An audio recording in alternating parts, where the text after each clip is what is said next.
Ago, police announced they arrested a teenager in connection to a deadly shooting in Glasgow Village. This happened on Glengarry Road just before 5 last Wednesday. St. Louis County Police say they found a man dead in a home. A 15-year-old suspect is now facing second-degree murder charges in family court. On December 14, 2025, a father threw his son a surprise birthday party. There was music, family, and money all over. The father couldn't be happier. Just 1 year out of prison, he was doing everything to make up for lost time. But if you look closely at the birthday boy, something's off. He's not smiling, not celebrating, just disconnected. Days later, that same father was found shot in his own home. And the person arrested was the birthday boy himself.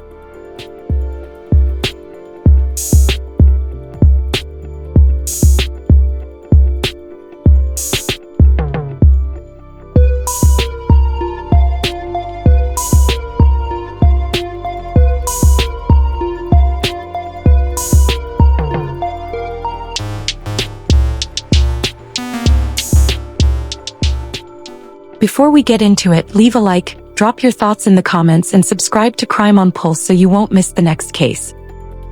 Jonathan Brown, also known as John, was a 34-year-old barber working in St. Louis, Missouri. He was a father of 3 sons, with his oldest, Legend Brown, being 15. Jonathan had a presence about him.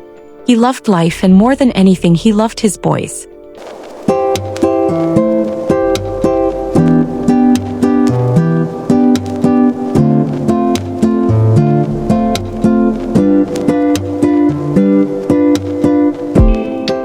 But Jonathan's path hadn't been easy. In March 2019, St. Louis police attempted to pull him over after they saw his vehicle run through a stop sign. Instead of stopping, Jonathan led officers on a high-speed chase through the city. The chase ended in a residential neighborhood where Jonathan and another man jumped out of the vehicle and ran. Officers eventually found him hiding in a nearby residence. A witness had seen him drop something into a trash can while he was running, and when officers searched that trash can, they found a firearm. Now, this wasn't Jonathan's first run-in with the law. Back in 2013, he'd been convicted of resisting arrest. So when he was caught in 2019, the charge was serious: unlawful possession by a previously convicted felon. The sentencing guidelines put him at 70 to 80 months. He ended up serving approximately 4 years and 10 months behind bars. During those years, Jonathan was locked up while his boys were growing up without him. His oldest son, Legend, was around 9 years old when his father went to prison. By the time Jonathan walked out in 2025, Legend had just turned 14. During that time, Legend found himself in trouble. At around 13 years old, he was allegedly involved in an armed carjacking in Berkeley, Missouri. According to reports, it happened on a Saturday afternoon around 3 p.m. A trio of young people allegedly took a 2014 Mercedes E350 from the 6400 block of Evergreen Boulevard. They ordered a man out of the vehicle and drove away. All 3 were eventually caught, but because they were juveniles, what happened to them after that wasn't made public. When Jonathan was released in 2025, he came home with one clear focus: to rebuild his relationship with his sons, especially Legend. Legend came to live with him, and Jonathan was determined to keep his son on the right path, to make sure Legend didn't repeat his mistakes. Jonathan became active on social media, documenting his journey and his progress. He posted constantly about his gratitude, his freedom, and his boys.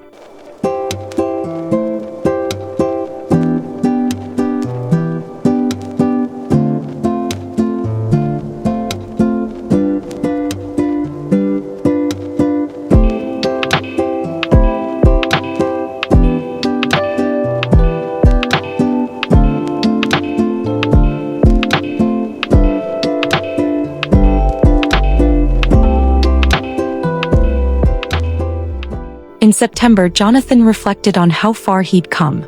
He wrote about being home 197 days, about owning his house, having a job, being at peace.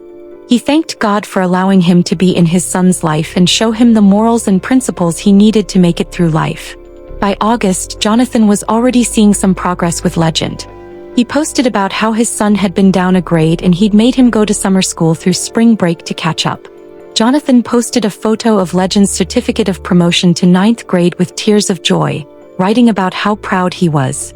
Jonathan called Legend by the nickname Fat Daddy. He posted about him being his right hand, his best friend, his backbone. December 9th was Legend's 15th birthday. On December 14th, Jonathan announced that he was throwing Legend a surprise party. The party happened that same day. Family gathered, decorations went up, music played.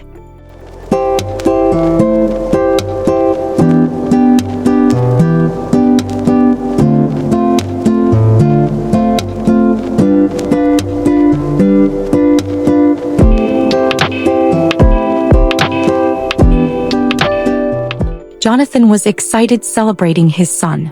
But the thing is, Legend didn't seem too excited. He appeared disconnected and showed minimal expression, like someone who would have wanted to celebrate differently.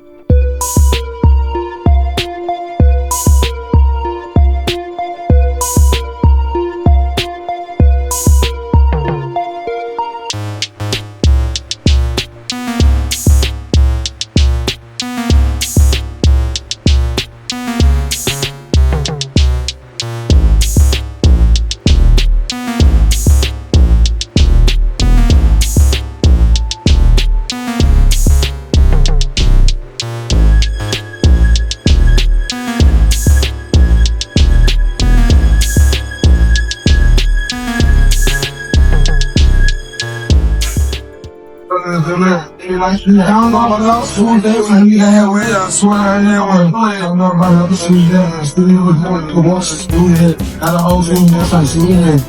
Coming in, see what that was fun like. And it's still money over pizza. You told me your ball nigga. I think you won't come until you did it. But I let my sack go crazy. I might have my damn second. And I jump out, I got a bandit on the money. I got a bitch friend, I go crazy. And I ain't know I was going there. So I brought that mix and something in there. And they thought I was on some turkey shit. And don't be on them there. And they thought I got my shooting shit. I got nothing over my train. I think it's an average bitch. I understand what they don't know. What I can do. They don't know. I only know what I tell you. Y'all know what time they try to got real lost me right.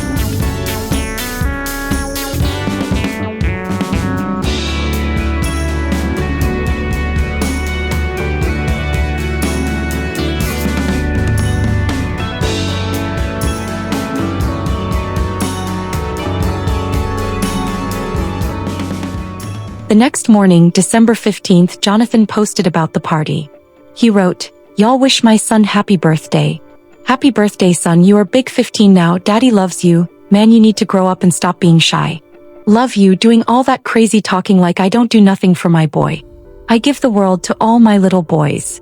On December 25th, Jonathan posted a photo with two of his sons, celebrating the Christmas holiday. By January 2026, Jonathan had experienced about a year of freedom, still building his life, and trying to be the father he'd promised to be. Then came January 7th, 2026. According to reports, Jonathan and Legend got into an argument that day. What exactly the argument was about is not known for certain. At some point that evening, Jonathan went to sleep in his home on the 10,800 block of Glengarry Road in Glasgow Village. While Jonathan slept, Legend reportedly shot him. Just before 5 p.m., officers responded to a call at that address. When they arrived, they found Jonathan Brown unresponsive with at least one wound. He was pronounced gone at the scene. On January 11, 2026, they made an announcement that they had arrested a 15-year-old male in connection with the case. He was charged with second-degree charges and armed criminal action. He was remanded to the custody of St. Louis County Family Court. The son Jonathan had just celebrated, the son he'd thrown a lavish birthday party for, the son he'd posted about constantly, called his right hand, his best friend, his backbone. That same son was now facing charges in connection with his father's passing. Because Legend is a juvenile, many details about the case couldn't be released. The legal process was happening behind closed doors in family court. But the basic facts were out there and they were devastating. After the incident, people in the community wondered what could have made him go so far. Yo, we got a crazy, when I say crazy story, we got a crazy story coming out of St. Louis, Missouri. Now, we have seen more than a few times where children have turned on their parents and either seriously hurt them or unalived them. So we have another situation where a kid has unalived their parent, right?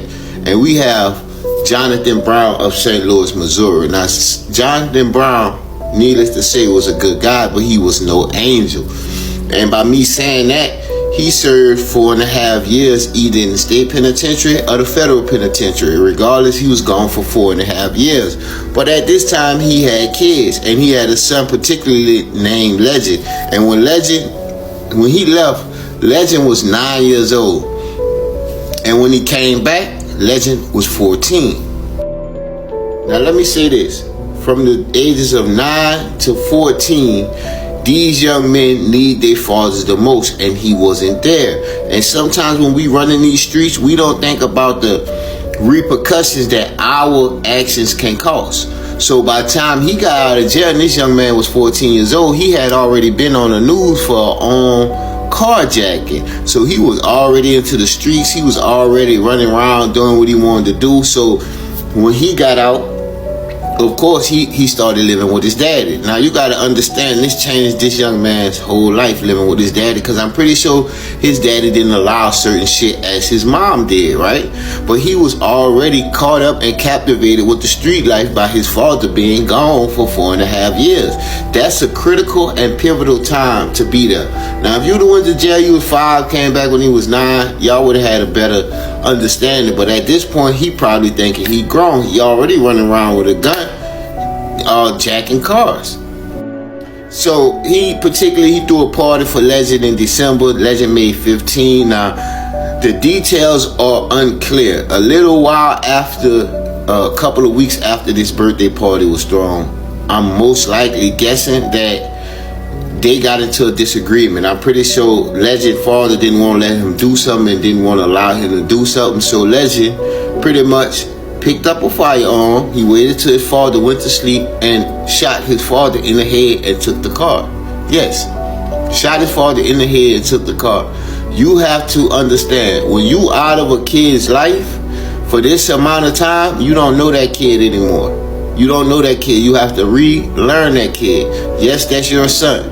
But I'm not saying he's a bad person, but we are negligent to go to jail for those many years and expect everything to come out all good. But this definitely is an unfortunate situation. Love your kids and respect your kids. You feel what I'm saying? Because this stuff should not ever happen. But y'all drop down in the comments and let me know how y'all feel.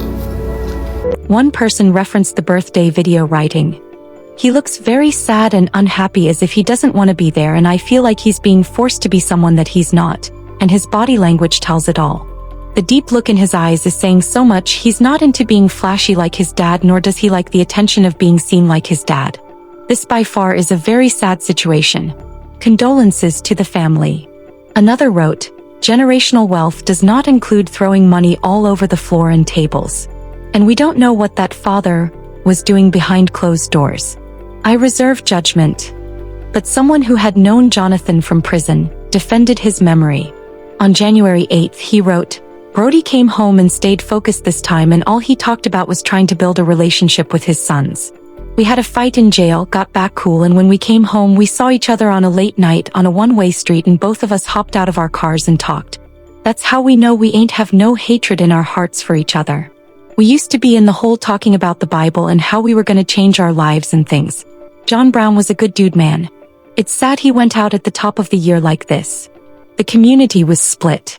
Some saw Jonathan as a man who came home from prison and did everything right, got his life together, worked hard, posted about his boys constantly, and tried to be present.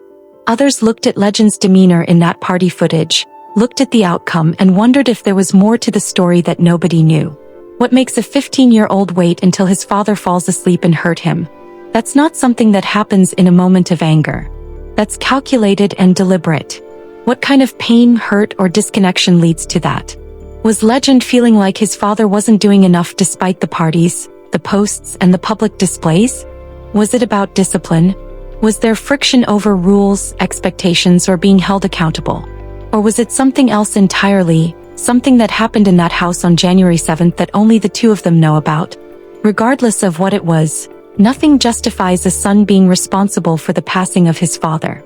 Legend Brown remains in the custody of St. Louis County Family Court, facing second-degree charges and an additional charge.